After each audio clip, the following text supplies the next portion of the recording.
Hello friends, welcome to the lucky lakhs. ఈరోజు topic వచ్చేసరికి మన ఫోన్లో ఫ్రంట్ కెమెరా పనిచేయనప్పుడు ఏం చేయాలో చూద్దాం. ఇట్లాంటి యూస్ఫుల్ వీడియోస్ కోసం అయితే మన ఛానల్ని సబ్స్క్రైబ్ అయితే చేసుకోండి, బెల్ ఐకాన్ ఆన్లో పెట్టుకోండి.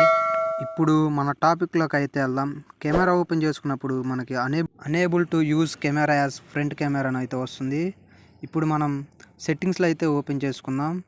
సెట్టింగ్స్ ఓపెన్ చేసుకున్నాక కొద్దిగా కిందకి స్క్రోల్ చేసుకుంటే మనకి యాప్స్ అని అయితే కనపడతాయి. దాన్ని క్లిక్ చేసుకున్నాక మనకి యూజ్ చేసుకున్న యాప్స్ అయితే అక్కడ కనపడతాయి. అందులో కెమెరా అయితే ఓపెన్ చేసుకున్నా. కెమెరా ఓపెన్ చేసుకున్నాక అక్కడ డేటా మొత్తం కనపడుతుంది. మనకి డేటా అయితే అట్లా చూపిస్తుంది.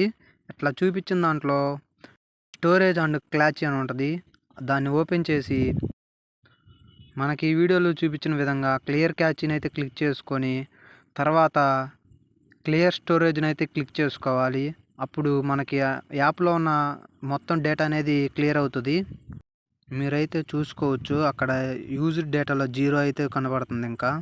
ఇంకా ఒకసారి బ్యాక్ వచ్చి అయితే చూద్దాం మరి కెమెరా పనిచేస్తుందో లేదని. మళ్ళీ కెమెరా ఓపెన్ చేసినాక మళ్ళీ అట్లనే వస్తుంది. సో ఇంకా ఫోన్ అయితే రీస్టార్ట్ అయితే కొడదాం. రీస్టార్ట్ అయితే కొట్టి ఓపెన్ చేశాక మళ్ళీ కెమెరా ఓపెన్ చేసి చూస్తే మనకి టర్మ్స్ అండ్ కండిషన్స్ అన్నీ అడుగుతుంది. అగ్రి కొట్టేసి మన కెమెరా అయితే బ్యాక్ కెమెరా పనిచేస్తుంది, ఫ్రంట్ కెమెరా కూడా పనిచేస్తుందో లేదో చూసుకుందాం. పనిచేస్తుంది.